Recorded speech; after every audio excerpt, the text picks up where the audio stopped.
How can I help you, Mr. Hausman?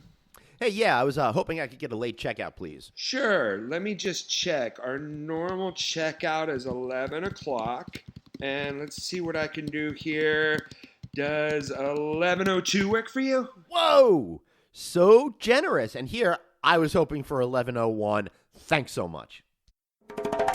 Do you live, eat, and sleep the hotel industry? Looking to brush up on your game? You've come to the right place. Welcome to No Vacancy, the hospitality industry's #1 podcast, with your host, Glenn Hausman.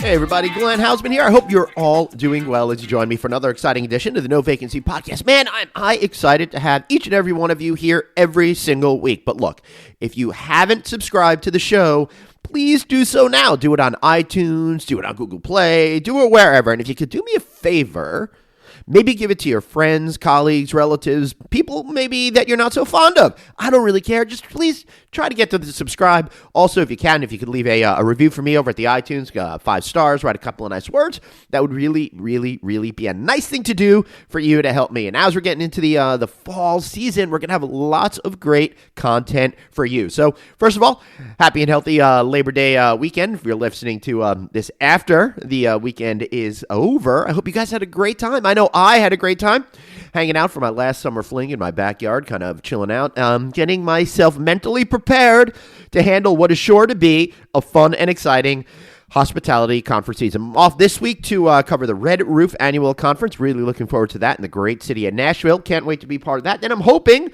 maybe the week after that we're going to get down to the Legislative Action Summit. Fingers crossed I'll be able to make that one. I love getting involved, seeing what's going on Capitol Hill, and making sure that we can report on all the great stuff that we see there, bringing you podcasts and videos for it. And if you haven't checked out our special video that we did on the big merger announcement between Ambridge and Interstate, you can find that on LinkedIn under my, under the No Vacancy pages, under Glenn Hausman page, Facebook, and of course, we're going to be including it in our Sunday newsletter. And if you're not subscribed to our Sunday newsletter, do that too, in addition to making sure you get all of our subscriptions on, on iTunes, et cetera, that I mentioned. So please, if you want to subscribe to the newsletter, just text the word hotel. Just text the word hotel to 66866. So instead of typing in a lot of numbers, you only have to type in 566866 and then the word hotel. It'll prompt you to give me your email address, blah, blah, blah, and we will be good to go. Really looking forward to today's show. We got lots of stuff on there, a couple of different issues. Last week, another major hotel company announced that they are going to be getting rid of those itty-bitty, teeny-tiny little bottles. But we've got an interview with the good folks over at IHG, who are the first ones to announce this major endeavor a couple of months ago. It took me a little time to get their director of corporate responsibility, Lindsay Wilkinson, on the show, so stay tuned for that. And also, we've got a great interview with a guy named George Aquino, who owns several hotels in Grand Rapids, Michigan, and he's teamed together with other people in the neighborhood to create a hotel district that they're looking to help propel everybody's businesses in the area. I've always talked a lot about, like, if you look at Las Vegas, cluster effect, the more properties that you have may not necessarily create more competition. It actually may create more opportunity for you by bringing more people to the area, creating more of an excitement around a particular neighborhood or zone, that sort of thing. And that's exactly what they're trying to do here as well. Also, please check out my great friends over at Almo Hospitality. You can find them at hospitality.almoproav.com. That's hospitality.almoproav.com. Why? Because they are going to make your life easier, right? They help simplify FF&E deployments for the guest room and beyond, and they've got amazing brands. And today, I want to speak real quick on their indoor, outdoor furniture and outdoor recreational areas, because they've got outdoor furniture, patio heaters. We're going to need that as we're getting into the fall season.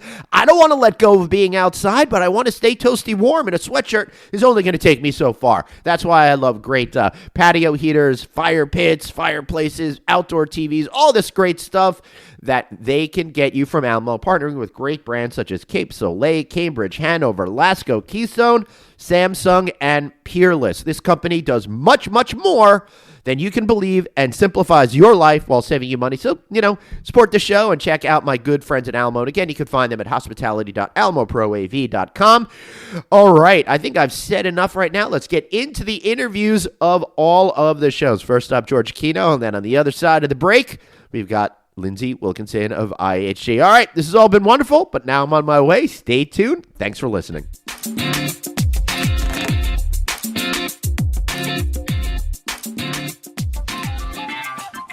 Hey, everybody. Welcome back to the No Vacancy Podcast. It's me, your host, Glenn Hausman, hanging out today, trying to find interesting stories that really make a difference for hoteliers around the United States and, of course, in Canada, Mexico, and around the entire world as well. And one of the things that I think a lot about is that whole notion of different elements of the hospitality industry working together, hoteliers, restaurateurs, local businesses, to create something different, to create something exciting, to create something that is a win-win-win for all the different partners. And I happen to have found one of those places right now because downtown Grand Rapids, Michigan, has created an alliance with neighboring hotels, restaurants, and those local businesses within the downtown Grand Rapids area to create an entirely new, what they're describing as a hotel district, which I find really interesting, which I think is going to be a very valuable economic engine.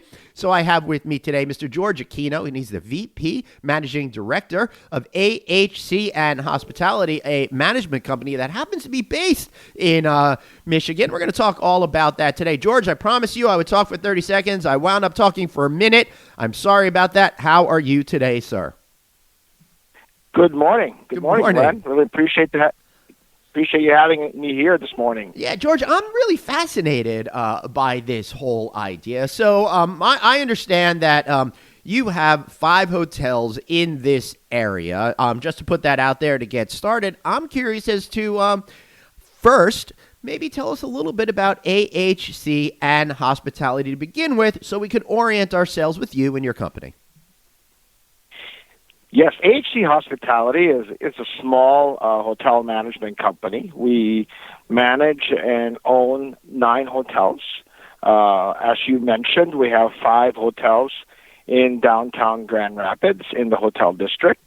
We have 1 hotel in Detroit, 2 in Florida, and 1 in the British Virgin Islands. Cool. That's pretty awesome. So you're obviously, it's important for this area for you to succeed because so much of your business is dependent on it. What was the state of downtown Grand Rapids before this hotel district was established, and what was the reasons behind it? So if you look back in the history of downtown Grand Rapids, the first hotel was the Amway Grand Plaza Hotel. That was in 1978 when my parent company bought this old Pantland Hotel and developed this 682-room hotel against all odds. They opened it in 1981, and back then, Grand Rapids was just like most Midwestern manufacturing cities, where it pretty much the white flight to the suburbs has occurred and everything was boarded up downtown. There was no life, there's no activity, there's no sense of community. And since then, since 1981, it really slowly sparked a growth in downtown Grand Rapids. And since then, especially in the last 5 years, the development has just increased with more resident apartments and condominiums, more hotels. It started with 1, and now there are 8 hotels in this 4x4 area in downtown Grand Rapids, which is also where the Central Business District is located. Right, and that makes sense to have all of these hotel products around that Central District where you are located. But I got to ask you, George, realistically, what does this mean? I mean, I've got this great quote from Mayor Rosalind Bliss, who says the hotel district is a tremendous opportunity to bring renewed attention and energy to the downtown core and elevate all the destination has to offer. So the question I have is, how does creating a hotel district empower that opportunity for your business and all the other businesses within that 4x4 radius? Well, for our business, there are a couple of reasons why we believe this is really a positive move. First of all, the convention center is located next door to the Amway Grand Plaza Hotel. Right. And with this, it really helps attract conventioneers. It gives them an area where they should be staying at. You know, because a lot of them coming from out of town are really not familiar with Grand Rapids. We even have people from Detroit who are not familiar with Grand Rapids. And this, between the Convention Bureau or Experience Grand Rapids and us, it really helps signify where they should be staying, because it is walking distance to the convention center, to 8 hotels, the arena, the museums. So from a convention standpoint, it's a much easier sell for us that these hotels is probably where you're going to be housed, and it's all walking distance. There's a sense of identity. And I think it feels like it's going to be a safe area because everything is happening around this place. Second, we wanted to make sure from a local standpoint that in the hotel district, you already have all these hotels with restaurants, with bars, with lounges, with event spaces. We wanted to make sure the locals can designate an area, because I would say, prior to naming the hotel district, people just called downtown Grand Rapids, downtown. Right. And it could mean the central business district. It could mean north of downtown, south of downtown, west of downtown. And it just didn't have that sense of identity and community. Right. And some areas have done really well, like the west side of Grand Rapids have done really well. They're very proud of it. And the development between the breweries and the new restaurants and the new apartment complex and a grocery store really has, marked the west side of Grand Rapids as a vibrant place. Downtown has always been, downtown, the core downtown, which the hotel district is, has always been the epicenter of activity. And we wanted a piece of that. We want to be a part of that community. And, this is not something new. New York has gone through this in the 60s. Chicago, of course, a long time ago, have been naming their districts and their communities and their neighborhoods. So we felt it's really about time for us to identify the central downtown area as a community. As most of Grand Rapids have a name for their smaller communities. Right. So this is a little bit separate of an idea than where you do a special zone that might have some sort of tax benefits to it, et cetera, because they want to prompt the building. But right now you have all of this great growth that's happening in the area, but you needed a way for meeting planners and convention goers and the general public at all to really understand that this is an area that has absolutely everything that they would need within walking distance. Is that a correct way to characterize this? Exactly. And then actually I can give an example. So we had 3 weeks ago, we had 2 national convention planners in town, and when they visited town, they were looking at all the other hotels outside of the hotel district, and they were definitely clear that they want their conventioners to stay in this 4x4 area, and just because it's the walkability of downtown with the heated sidewalks, and there's just something going on in every block is more vibrant, and they felt it's also safer for them. They don't have to go through some underpass freeway. It's right here. Right. Yeah, that all makes a lot of sense to me when I'm thinking about this, George. So it's really a great tool that's going to help sell everybody's hotels better. So in a way, instead of you all fighting it out on your own, by unifying together on this same banner, you bring attention to all the different hotels within the district simultaneously. And might I add, if you're bringing in conventions of a particular size, then everybody is going to get that business, and everybody's a winner, not just the hotels you compete with, but all of the other local services in the neighborhood, such as entertainment venues and restaurants and other places to do some shopping, correct? Yeah, absolutely. And if you look at it, too, is like prior to launching the hotel district, we've never had, meetings with the other hotels, the other restaurants, or not part of AHC Hospitality. So this really brought us all together with a common cause. It's a cohesion, and and now they're engaged. We have curators that are going around the hotel district trying to expose, them on social media. Some of these retailers didn't have any social media presence, or they might have 10 friends on Facebook. And now they can tag along and be part of it. And the beauty of it, it doesn't cost them anything. Right. Yeah, that's really terrific. The only sad thing is having 10 friends on Facebook is apparently not a lot because I only have 9. No, I'm just kidding. But yeah, I think that this is really so terrific. So tell me, I understand the impetus of why you put this together, but what was the process like? Did you just go, hey, Mayor, hook us up? And she was like, yeah, done deal. But, that sounds a little too simple. What was that process like? So we have our team here, our marketing team and myself, and we've really been struggling to what we call downtown. Everything is just downtown. So beginning of the year, we started thinking about what can we call this area. And, like I said, a lot of neighborhoods have gone through the similar process. And we started, do we call it entertainment district? Do we call it the museum district?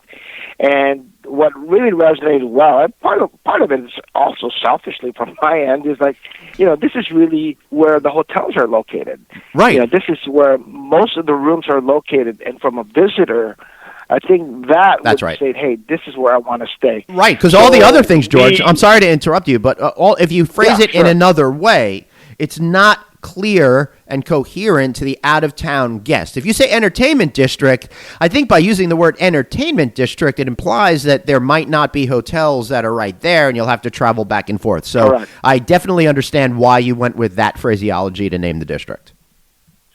Yeah, yes, exactly. And what we did then is we invited the other hotels. We invited them to lunches, and sold them on the idea that we needed to do this. They went to their ownership, came back, and they said they loved the idea. Then we spoke to the mayor. We spoke to Experience Grand Rapids, which is the convention for Grand Rapids, and then they all loved that idea. And then we just went ahead and launched it. And I think right now, it's resonating, especially, in with the hoteliers here. It really made sense. Like last week, I had to give a tour, and I had to go to the other hotels and show them. And I'm actually learning a lot too, because as competition, I didn't really look at their hotels as much as I would our hotels, as far as the details and what really they have to offer. And actually, from putting myself as a visitor to the area, I'm pleasantly, surprised and actually pleased that we have such an amazing product line in this small 4-block area of Grand Rapids. That's pretty awesome. So, since you've established this, any good stories about how it is really unifying the community together and might be adding up to a 1 + 1 = 3 scenario for everyone's bottom lines? Well, we would probably need to talk, in maybe in a couple of months, because we just launched this, Yeah, the release came out on, May 29th, so you've really been only at it as we're recording this 2 months, so it's brand new. Still has that new hotel district smell to it, as a matter of fact.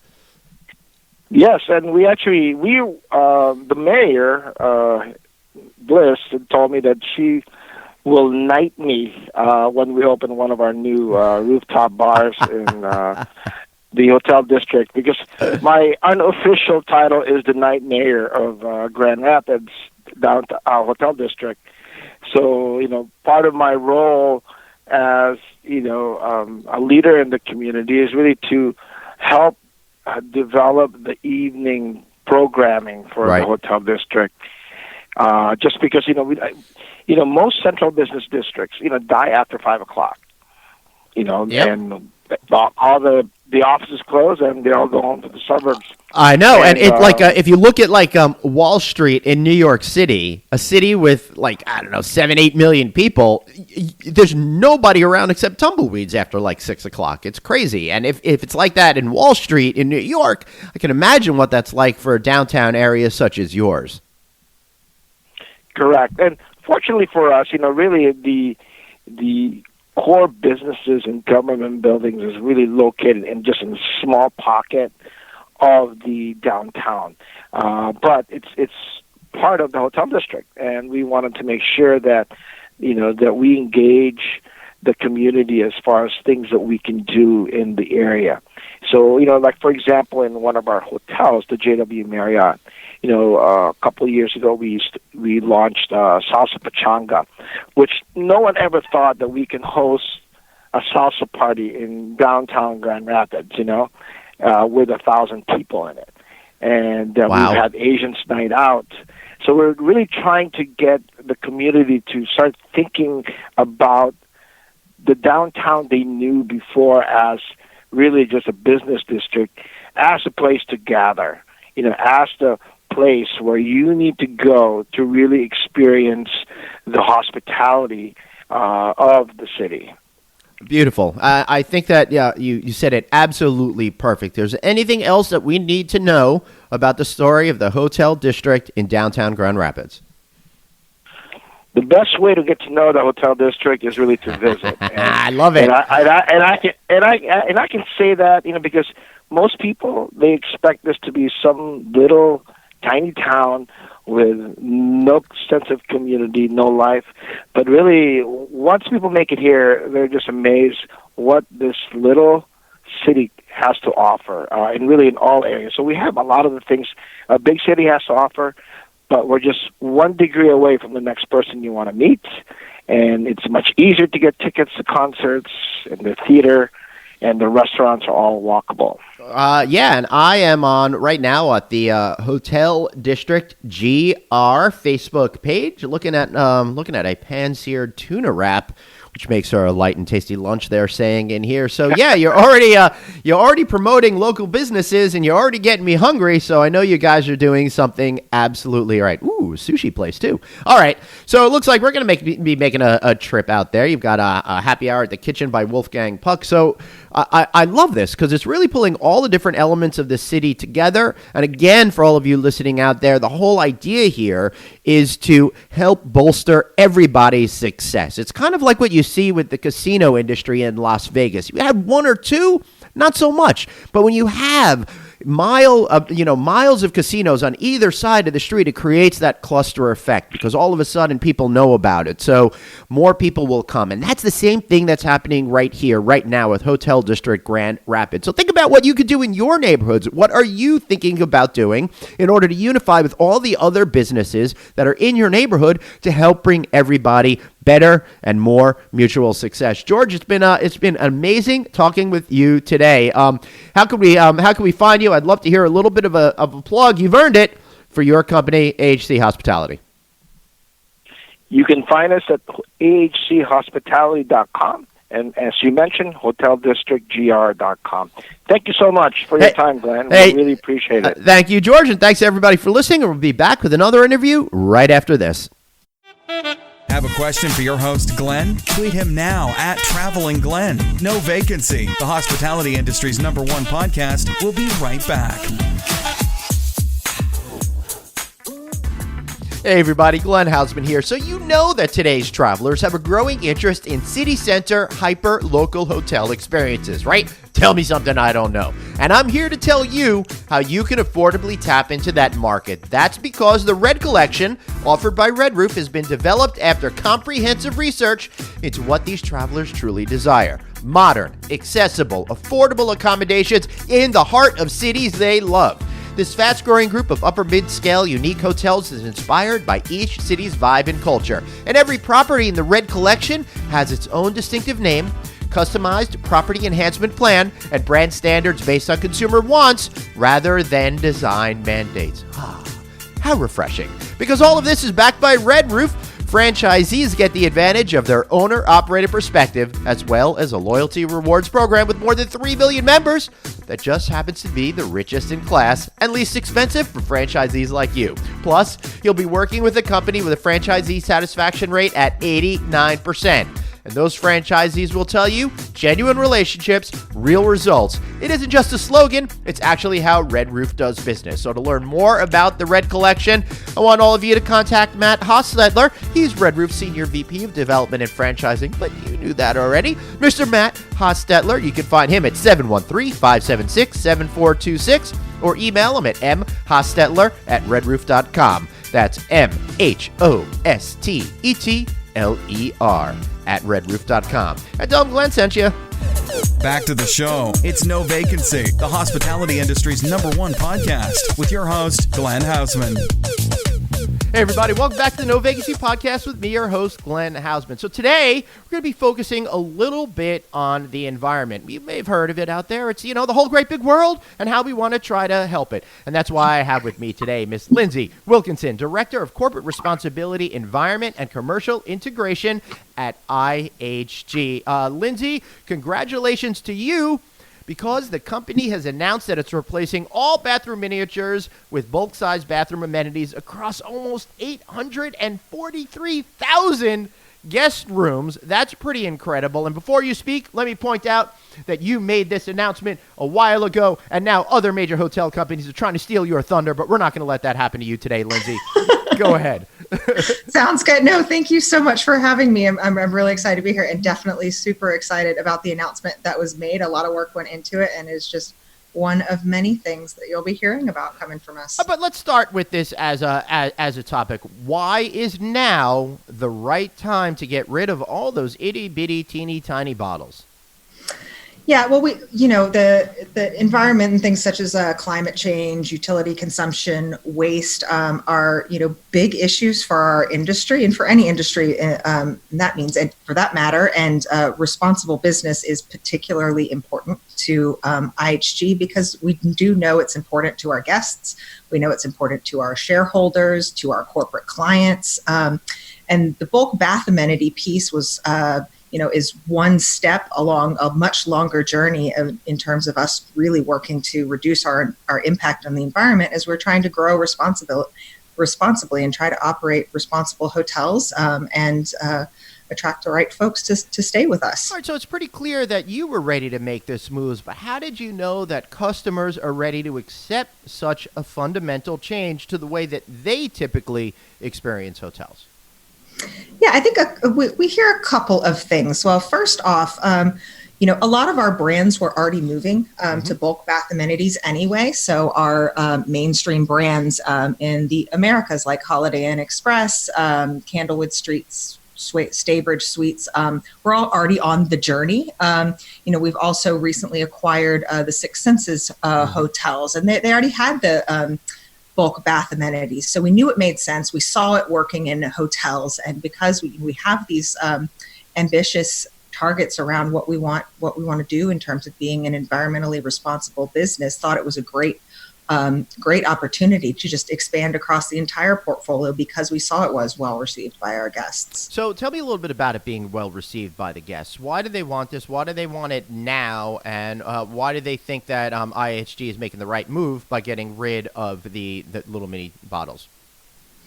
Yeah, it's really interesting. I think we've heard a lot of guests come back with the feedback that they like the actual bigger sizes they get to control how much shampoo they're using, how much conditioner they're using. Yes, and let me interrupt you to point out that I can't stand, and I say this with respect to my beautiful bride, that she'll come in and she'll use 98% of the shampoo, and then I will be stuck shampooless in the shower, which is a horrible thing. Now that problem is gone. So yeah, we solved that problem for you. Mm-hmm. Yeah, so that's one of the pieces of feedback we were getting. We also know that more and more people, this has gotten so much attention, plastics recently in the media. If you saw, I don't know, you probably saw that we made announcements around plastic straws. That was last October, I believe. Yes, and a number of other, so it's just one step on the waste journey, and because these things are being so well received in the media, and we hear that positive feedback from our guests. It's the right move. It's the right move to make. I was last week, as we were recording this, I happened to be at a Magical Vacation Kingdom, and they had also gotten rid of plastic straws, and paper straws seem to be really a thing. It's amazing to me that nobody had thought of this earlier, but now that I have had the experience with the paper straws versus plastic, I'm like, wow, I can't believe it didn't happen sooner. It's amazing how all of a sudden in the societal zeitgeist, getting rid of plastic straws became the thing, and then how quickly you were able to put that program into place and make sure it happened as smoothly as possible. Yeah, absolutely. And I think that's something that we work really hard, is to be able to move quickly on some of these things when we know it's the right thing to do. I mean, we knew that moving to bulk amenities was the right move, and we were able to make it happen pretty quickly and get comfortable with the idea. And now we're working through, the details of the actual rollout and making sure that we've got the right products in the right places. So we're making sure to satisfy those guests and their needs. Right, and you have to realize, folks that are listening out there or watching this on our video feed, that what's interesting to me is that the major amenity manufacturers needed to catch up first. So it wasn't something like 5 years ago, Lindsay, you could have said, we make this declaration, because those companies first had to embrace it. And I've noticed in the almost 4 years since I started the No Vacancy channel that so much has changed in there. We're not just seeing like something really inexpensive and low quality, but we're seeing major brands that are focused on amenities join the bulk the bulk movement, we might call it. So it's not even an issue of trading one thing for the other. Your customers, I bet, are still getting access to the same amenities that they've grown accustomed to, that are an integral part of your branding for each of the individual flags. Yeah, absolutely. I mean, we're working with, our current suppliers and finding out what makes sense in what markets, to make sure that we're still being consistent across our brands and still have, the right types of products in place, and all part of the experience. Mm-hmm. All right. So why is this good for owners as well? Because customers love it, but I know it's going to save owners money too. Yeah, it is. I mean, there is an upfront cost when you think about having to install something in the shower to house the amenities, and then train your housekeepers on how to. I mean, it is a change in the way things are happening, but ultimately, yeah, it does. It comes back down to that sort of owner value in terms of what we're trying to provide them, and there are longer term cost savings, but that also helps when it's engaging their guests, and that a guest knows that if they're interested in reducing their personal carbon footprint and the amount of plastics that they're using in their life, if they know that every Holiday Inn Express they've got those bulk amenities, and that they're doing something good about it, they're more interested in staying at that brand, and that brings value for our owners for sure. They really are, and there's a big movement for the average consumer to only want to spend their money with companies that they feel are ethical out there, that they feel are doing the right thing. Now, don't quote me on this, but I just saw an article the other day that focused on CEOs, and I believe it said that more than half of CEOs in the country now feel that shareholder value is not the most important thing anymore. Having a good ethical company also is critical as well, and being good stewards of the environment falls into that as well. So it's great to see that you're so squarely focused in some of these fundamental changes, and I know your CEO, Mr. Barr, is also very focused on being an ethical company as well.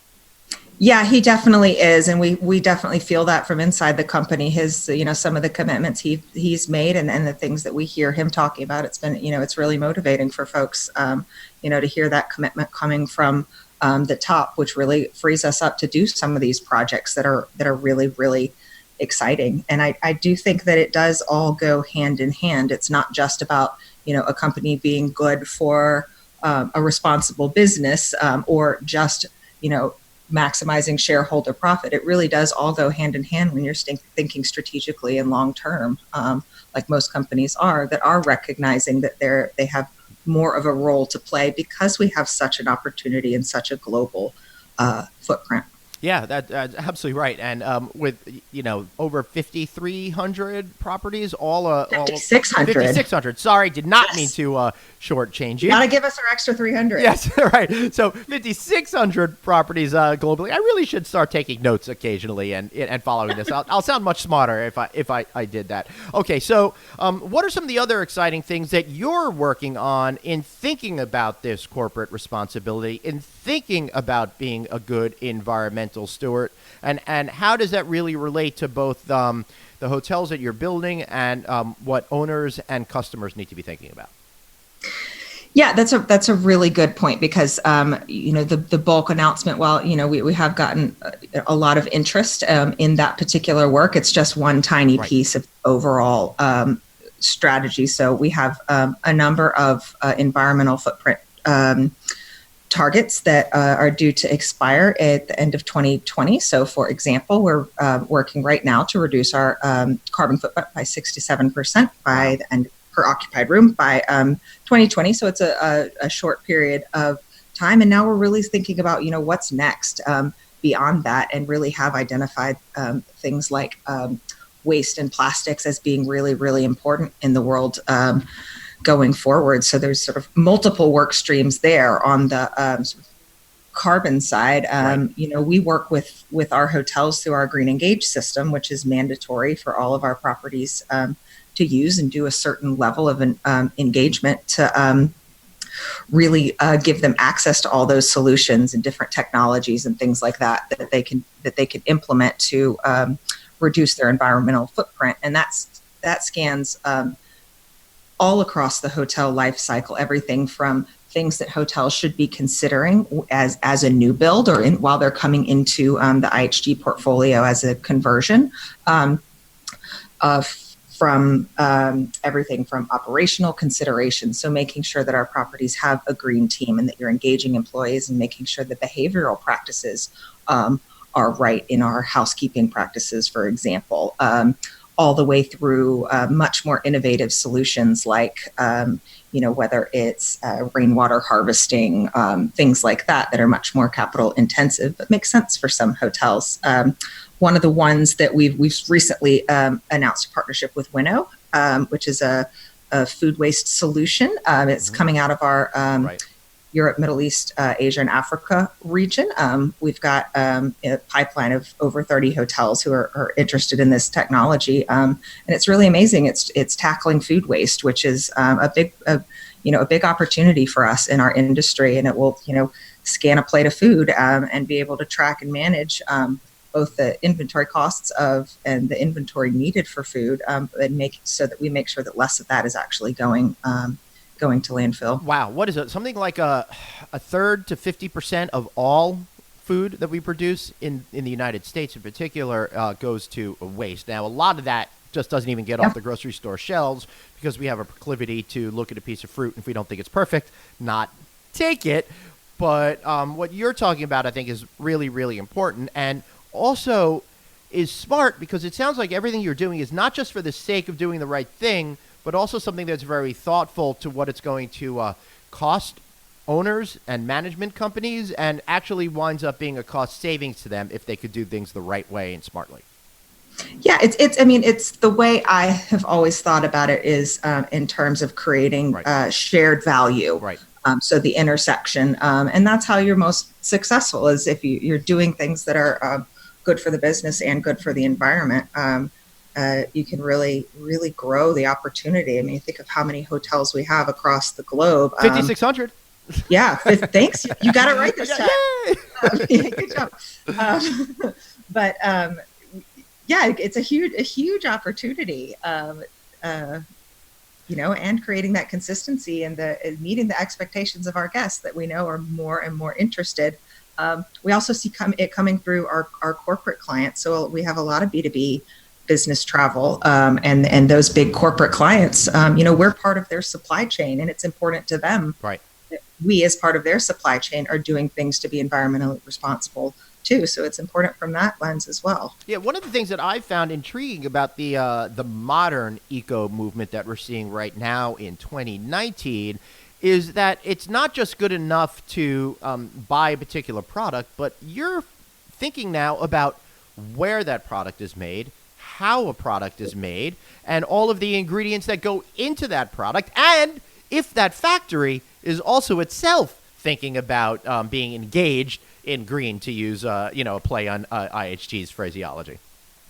Yeah, no, supply chain is really, really important. And I mean, we have folks at IHG that's what they work on, is responsible procurement, because we know it's so important, and that's, we have goals around, increasing green criteria in our procurement process, and making sure that all of our suppliers are actually living the values that we set out in our vendor code of conduct. So it is really, really important to us. It's a difficult one, but it's something that companies are really starting to embrace, and one everyone can do a lot more with.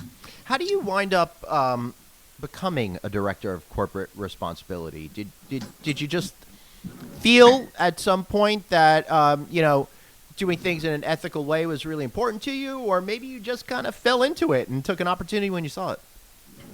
It was kind of, for me, one of those stars aligned. Yeah. I have a bit of a non-traditional background. I was a music major in college, then started working Awesome.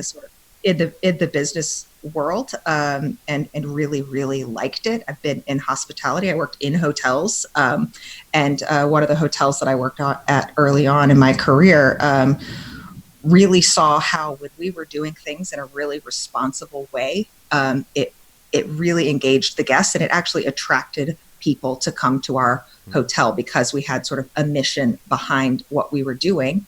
And we were doing things in an environmentally responsible way. And I just thought that was amazing, that you could have that shared value, and that sort of the spark that went off in me that was, wanted to grow in that particular aspect of my career. So after, some grad school and all that good stuff, ended up at IHG and have been here for almost 8 years. Wow. Well, that's pretty awesome. But besides the environment, what else falls under your responsibilities in corporate responsibility? Because it can't just be things like looking out to, find ways to use less gas or electricity or plastic. There's got to be some sort of more, I think, human element to the corporate responsibility role as well.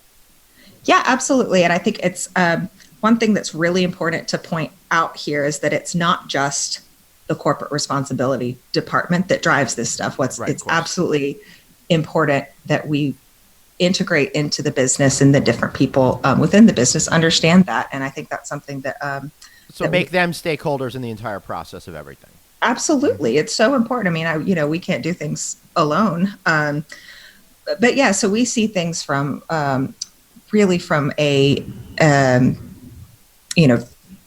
true hospitality for everyone type of lens. And what that means is from a responsible business standpoint, looking at things like diversity and inclusion, human rights, community impact, disaster relief. There's all sorts of elements, and different parts of the business will own each of those elements and all work together to make sure that we're meeting those goals and that we're resourcing appropriately and integrating into the business in an intelligent and efficient way. So what are you most proud of so far in your 8 years of corporate responsibility?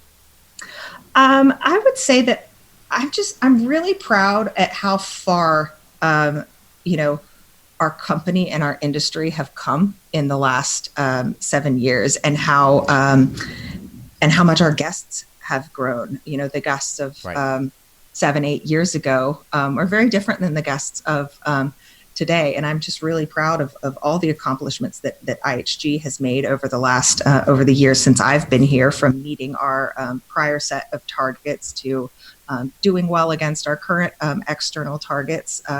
Just really, really proud of being able to have helped drive that work forward and drive some of the change so that we could make announcements like around bulk amenities or partnerships with Winnow, or all the great things that we're working on. I think we're in a much different place than we were a while ago. Right. And I'm really proud this industry works together through organizations like the International Tourism Partnership or American Hotel and Lodging Association to get things done collectively and think about how we can do things together and in a smart way. Yeah, and speaking about doing things together in a smart way, I think in the last 18 months, what the hotel industry has done to rally behind preventing human trafficking, for example. Absolutely. That to me feels like it falls under corporate responsibility, although I don't know exactly if it does in your particular role.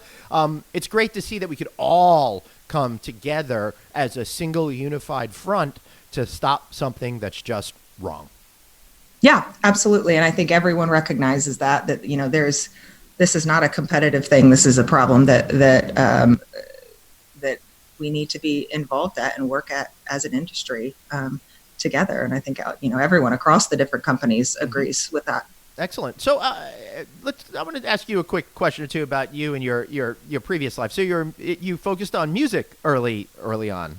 Yes, I did. That's pretty cool. What was were you a pianist or something else? Yeah, I was played classical trombone, actually. Really? How Yes. cool is that? Yes. Yeah, it was great. I went to NYU. Was a classical performance major. Did a lot of freelancing work and things like that. I'm still involved, just on doing it just for the passion and not for the career side of it. That's really awesome. I'm always jealous of people that have musical talent, because I wish I'd put a little bit more effort into my saxophone playing back in junior high school and high school. But I'm living vicariously through my kids now with their music and potentially music careers in the future. So don't you guys worry about me. I'll be like, instead of being a soccer dad, I'm going to be a music dad. You play that instrument now. Hey, it's good. It's good for brain development. Yes. Yeah, it certainly is. All right, Lindsay, any final thoughts that you have before we wrap up about all the incredible things that you folks are doing there at IHG? Perhaps tell me how satisfying it is that you got there first before another major hotel company decided to do the same thing. Oh, that's not how I like to think about it. I think it's something that the entire industry is we're moving in that direction and removing plastic waste. But yeah, no final thoughts. I mean, I just I'm very proud to work for this company, and how supportive they are, and truly behind some of these initiatives. And I'm really excited to where we're going in the future. Excellent. So now, if people want to learn more about Green Engage, how can they find out more about the program? I would certainly start with our responsible business report on our IHG PLC website, and that will give you a nice overview of all the different areas of responsible business that we focus on and how we integrate it into the business. And you can certainly dig more into Green Engage there. Great. Excellent. I want to thank Lindsay for you being here today. And I got to tell you, I am so excited.